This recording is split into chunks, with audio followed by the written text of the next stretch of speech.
السلام علیکم ورحمۃ اللہ وبرکاتہ۔ نحمدہ ونصلی ونسلم علی رسولہ الکریم وعلی آلہ واصحابہ اجمعین، اما بعد۔ ناظرین کرام،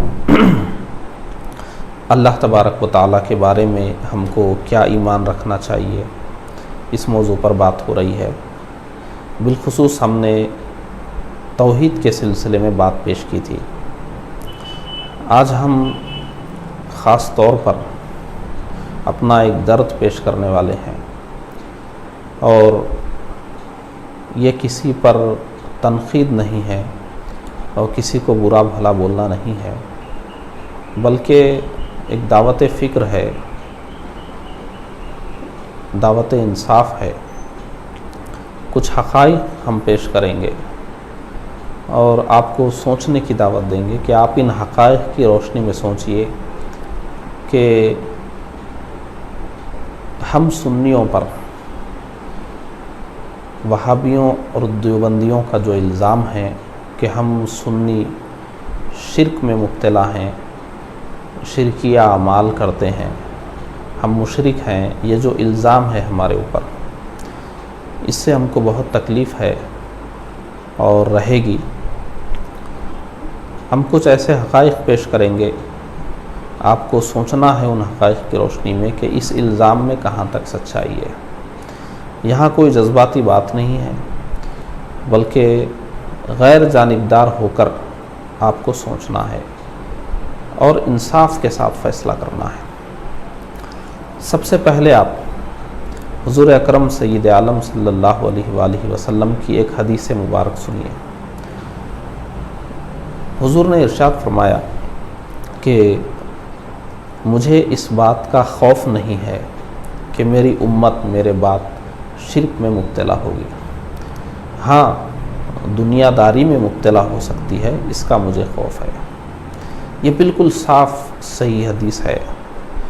حضور نے صاف ارشاد فرمایا کہ میری امت شرک میں مبتلا نہیں ہوگی۔ دیکھیے، حضور دنیا میں تشریف لائے شرک کو مٹانے کے لیے، اور حضور نے اس امت کے بارے میں یہ بھی فرما دیا کہ یہ امت کبھی گمراہی پر جمع نہیں ہوگی۔ جب حضور نے شرک کو سمجھا دیا، شرک کو واضح کر کے بتا دیا، اس کے باوجود بھی اگر نبی کی امت شرک میں مبتلا ہو جائے تو پھر نبی کا مشن کیا تھا، پھر نبی نے اپنی امت کو کیا سمجھایا؟ دنیا بھی یہ سوال کر سکتی ہے کہ آپ کے نبی آئے ہی تھے شرک کو مٹانے کے لیے، اور پھر یہ امت خود شرک میں مبتلا ہو گئی، ایسا کیسے ہو سکتا ہے؟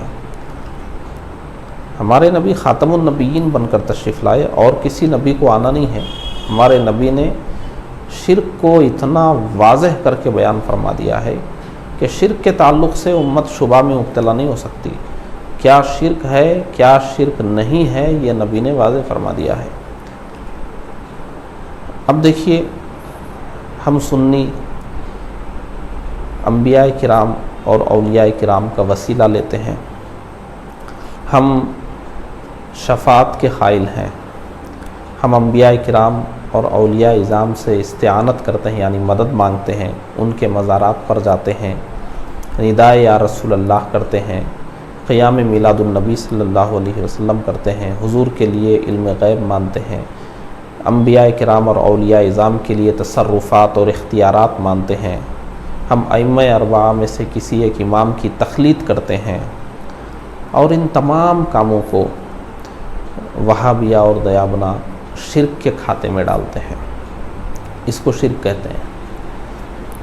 ناظرین کرام، یہ جتنے کام میں نے بتائے ہیں، تقلید کرنا، وسیلہ لینا، انبیاء کرام اور اولیاء اعظام سے مدد مانگنا، یا رسول اللہ کہنا، میلاد النبی منانا، مزارات پر جانا، یہ سارے وہ کام ہیں جو 1400 سال سے امت کرتی چلی آئی ہے۔ اس کی ایک واضح اور موٹی دلیل میں آپ کو دیتا ہوں۔ آج سے صرف 150-200 سال پہلے تک پوری دنیا میں یہ سب کام ہو رہے تھے. جتنے بھی تھے سب کسی نہ کسی امام کے مقلد تھے. سیاہ ستہ بخاری، مسلم، ترمذی، نسائی، ابو داؤد، ابن ماجہ، ان سب میں جو حدیثیں ہیں ان کے جو راوی ہیں تمام محدثین، تمام مفسرین، تمام فقہا، آپ سب کی سیرت دیکھ لیجئے، وہ یا تو حنفی ہیں یا تو شافعی ہیں یا تو مالکی ہیں یا تو حنبلی ہیں، غیر مقلد نہیں تھے. سب تقلید کرتے تھے کسی نہ کسی امام کی. اور امت شفاعت کا عقیدہ رکھتی چلی آئی ہے، وسیلہ لیتی ہوئی آئی ہے، انبیاء کرام اور اولیاء اعظام کے مزارات پر حاضری دیتی ہوئی آئی ہے، یا رسول اللہ کہتی ہوئی آئی ہے، اور حضور اکرم صلی اللہ علیہ وآلہ وسلم کے لیے علم غیب کو مانتی آئی ہے، تصرفات اور اختیارات کو مانتی ہوئی آئی ہے، میلاد النبی مناتی ہوئی آئی ہے. یہ سارے کام دنیا میں ہو رہے تھے، اور صرف آج سے 150-200 سال پہلے جب وہابیوں کے فاؤنڈر محمد بن عبد الوہاب نجدی عرب میں پیدا ہوئے تو انہوں نے کتاب التوحید لکھ کر ان تمام چیزوں کو شرک کہا. پھر ہندوستان میں اسماعیل دہلوی نے جب ان کی کتاب کا ترجمہ تقویۃ الایمان کے نام سے کیا تو انہوں نے ان سب کاموں کو اور کچھ اور اضافہ کر کے انہوں نے سارے کاموں کو شرک بتایا.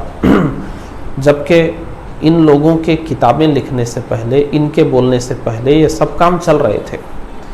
تو کیا 150-200 سال پہلے پوری دنیا میں جو مسلمان تھے، یہ محمد بن عبد الوہاب نجدی اور اسماعیل دہلوی کی یہ کتابیں لکھنے سے پہلے تک خود ان کے گھر کے اور خاندان کے لوگ، یہ پورے جو مسلمان دنیا میں اس وقت تھے، کیا وہ سارے کے سارے مشرک تھے؟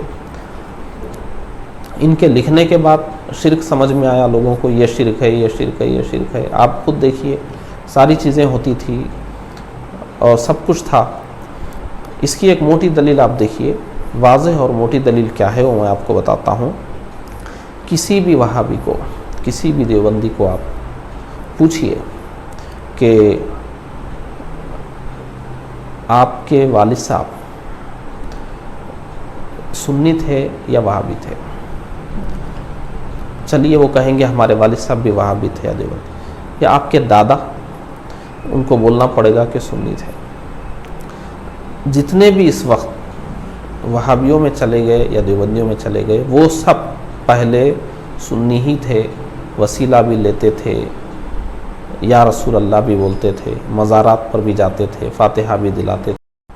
اس کی واضح اور موٹی دلیل یہ ہے کہ آپ کسی بھی وہابی یا دیوبندی سے سوال کیجئے کہ کیا آپ کے والد صاحب بھی وہابی تھے یا آپ کے دادا بھی وہابی تھے، تو ضرور ان کو بولنا پڑے گا کہ ہمارے والد سنی تھے، یا کم از کم ان کو دادا کے بارے میں تو بولنا پڑے گا کہ ہمارے دادا سنی تھے. تو یہ جو لوگ بعد میں وہابی یا دیوبندی ہو گئے، یہ جب سنیوں کو مشرک بول رہے ہیں تو ذرا وہ لوگ غور کریں کہ وہ کسی اور کو مشرک نہیں بول رہے ہیں، وہ اپنے باپ دادا کو، خاندان کے بڑے لوگوں کو ہی پہلے مشرک بول رہے ہیں، کیونکہ وہ بھی یہ سب کام کر رہے تھے اور خود ان کی بھی آدھی زندگی ایسی ہی گزری. تو ذرا سوچنا چاہیے کہ ہم اپنے خاندان کے بڑے لوگوں کو مشرک کہہ رہے ہیں، اور پھر ہم بھی آدھی زندگی شرک میں گزارنے کے بعد میں ہم شرک سے توبہ کیے ہیں، تو پھر وہ شرک کے زمانے میں جو ہم نے نمازیں پڑھی، جو نیک کام کیے، ہم نے جو زکوٰۃ دی، جو قربانیاں کی، پھر شرک کے زمانے کا تو کوئی کام قبول نہیں ہوتا، تو ہم اپنی ہی زبان سے اپنے اعمال کو غارت کرنے کی بات کر رہے ہیں. تھوڑا سوچنا چاہیے کہ ہم کتنی بڑی بات کر رہے ہیں. اور یہ ہمارے اور آپ کے باپ دادا نہیں، بلکہ یہی کام 1400 سال سے چلتے آ رہے تھے، یعنی 1200 سال سے، جب 150-200 سال پہلے وہابیوں کے فاؤنڈر محمد بن عبد الوہاب نجدی پیدا ہوئے اور انہوں نے کتاب التوحید لکھ کر، اور اسماعیل دہلوی جو ہندوستان کے دہلی کے تھے انہوں نے تقویۃ الایمان لکھ کر ان سب کاموں کو شرک کہا. تو ان کے زمانے تک تو سارے کام ہو رہے تھے. ان کے فاؤنڈر سے جب کہا گیا کہ یہ سارے کام صدیوں سے ہو رہے ہیں، امت کرتی بھی آ رہی ہے، تو انہوں نے صاف کہہ دیا کہ ہمارے زمانے سے پہلے 600 صدی تک، یعنی 600 سال پہلے تک جتنے مسلمان تھے وہ سب کے سب شرک میں مبتلا تھے. آپ اندازہ کیجئے کہ کیسے فاؤنڈر کو فالو کر رہے ہیں لوگ، کہ ہمارے نبی کی امت 600 سال تک تمام مفسرین، تمام محدثین، تمام فقہا، تمام مسلمان، پوری امت شرک میں مبتلا تھی۔ اب یہ آ کر لوگوں کو توحید سکھا رہے ہیں، کتنی بڑی بات بول رہے ہیں، سوچئے۔ تو اور پھر یہ اس زمانے کی ہی بات نہیں، آج بھی دنیا میں جو اکثریت ہے، وہ اکثریت یہ سب چیزوں کو ماننے والوں کی ہی ہے۔ عرب ممالک میں کتنے ہیں آپ دیکھیے، مصر ہے، شام ہے، یمن ہے، کتنے ممالک ہیں جہاں پر شفاعت کا عقیدہ ہے، توسل کا عقیدہ ہے، وہاں مزارات بھی ہیں، ساری چیزیں ہیں۔ کیا یہ سب مشرک ہیں؟ نبی نے تو یہ فرمایا کہ میری امت شرک میں مبتلا نہیں ہوگی، اور یہاں پر امت کی اکثریت کو مشرک بتایا جا رہا ہے۔ تو یہ بہت بڑا الزام ہے اہل سنت کے اوپر، اور یہ الزام قرآن و حدیث کے سراسر خلاف ہے۔ ہمارے نبی آئے ہی ہیں شرک کو مٹانے کے لیے، اور نبی کی امت ہی 6 صدیوں سے شرک میں مبتلا تھی، تو پھر اندازہ کیجئے کہ پھر ہمارے نبی کا مشن کیا تھا۔ اس لیے میں کسی پر تنقید نہیں کر رہا ہوں، اور میں کسی کو برا بھلا نہیں بول رہا ہوں، میں دعوت فکر دے رہا ہوں۔ سوچئے کیا یہ بات ممکن ہے؟ کیا ایسا ہو سکتا ہے؟ چھوٹی چھوٹی باتوں کو شرک کہہ دینا، معمولی باتوں کو شرک کہہ دینا، یہ کوئی بہتر بات نہیں ہے، بلکہ اہل سنت و جماعت کے جو بھی عقیدے ہیں، جو بھی معمولات ہیں، وہ قرآن و حدیث سے ثابت اور 1400 سال سے ثابت ہیں، اور وہی توحید ہے۔ اور اب یہ جو وہابیہ اور دیابنا جس کو شرک کہتے ہیں، یعنی جن کاموں کو، جن عقیدوں کو یہ شرک کہتے ہیں، سچائی میں آپ کے سامنے بڑے ہی ادب کے ساتھ رکھ رہا ہوں کہ جو چیزیں یہ انبیاء اور اولیاء کے لیے شرک کہتے ہیں، وہ سب چیزیں یہ اپنی جماعتوں کے اکابر کے لیے مانتے ہیں اور ان سب کو تسلیم کرتے ہیں۔ دراصل تعظیم رسول کو انہوں نے شرک کا نام دے دیا، اللہ کے محبوب بندوں کی تعظیم کو انہوں نے شرک کا نام دے دیا۔ جو چیزیں قرآن و حدیث سے ثابت ہیں، امت کا معمول ہے، ان کو انہوں نے شرک کا نام دے دیا۔ کوئی کام اہل سنت و جماعت کا شرک نہیں ہے، کوئی عقیدہ اہل سنت و جماعت کا شرک نہیں ہے۔ قرآن مجید کی آیتیں یہ ایک طرفہ پیش کرتے ہیں، ایک قسم کی آیتیں پیش کرتے ہیں، دوسری قسم کی آیتوں کو چھوڑ دیتے ہیں۔ اگلے نشست میں ہم اس پر بات کریں گے، لیکن مختصر طور پر یہ سمجھ لیجئے کہ شرک کا فتویٰ کوئی نیا نہیں ہے۔ جو ہمارا اہل سنت پر جو الزام ہے کہ اہل سنت مشرک ہیں، یہ تو حدیث کی روح سے غلط ہو گیا کہ حضور نے فرما دیا مجھے شرک کا خوف نہیں ہے۔ لیکن ہم اہل سنت کا جو وہابیہ اور دیابنا پر اور بہت سارے فرقوں پر جو ہم کہتے ہیں کہ انہوں نے اللہ، اس کے رسول کی، حضور اکرم صلی اللہ علیہ وآلہ وسلم کی گستاخی کی ہے، تو بہت مشہور حدیث ہے، آپ نے سنا ہوگا کہ حضور اکرم صلی اللہ علیہ وآلہ وسلم نے ذوالخویسرہ تمیمی کے بارے میں، جب ایک شخص نے حضور کے پاس آ کر گستاخی کی، حضور جب مال غنیمت تقسیم فرما رہے تھے تو اس نے آ کر کہا کہ اے محمد انصاف کیجئے، اس نے گستاخی کی، تو اس وقت عمر فاروق رضی اللہ عنہ گردن اڑانا چاہتے تھے، تو آپ نے فرمایا کہ اسے چھوڑ دو، یہ پیدا ہوتے رہیں گے۔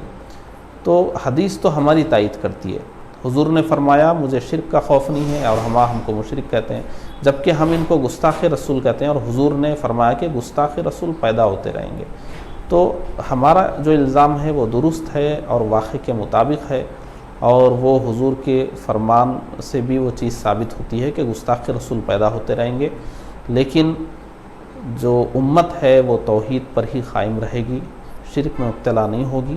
اس پر بہت ہی انصاف کے ساتھ غور کرنا ہے اور سوچنا سمجھنا ہے کہ شرک کوئی معمولی چیز نہیں ہے۔ شرک کو مٹانے کے لیے ہمارے نبی تشریف لائے، اور مسلمانوں کو ہی مشرک کہنا، اور 6 صدی کے مسلمانوں کو مشرک کہنا، اور آج تک کے مسلمانوں کو مشرک کہنا، یہ بہت بڑی جرأت ہے۔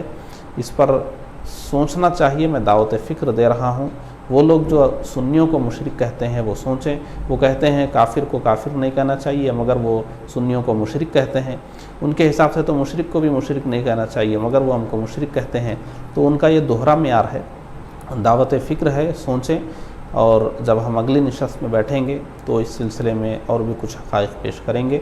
اور اس موضوع پر مناسبت یہ بنی کہ ہم اللہ کی توحید کی بات کر رہے ہیں، توحید کا عقیدہ سمجھا رہے ہیں، اور ہم پر الزام ہے شرک کا، تو ہم اس کی صفائی دے رہے ہیں اور دعوت فکر دے رہے ہیں، یا نہ کسی پہ تنقید ہے، نہ کسی کو برا بھلا بولنا ہے۔ اللہ تبارک و تعالی ہم سب کو حق کو سمجھنے اور اس کی پیروی کرنے کی توفیق عطا فرمائے۔ السلام علیکم ورحمۃ اللہ وبرکاتہ۔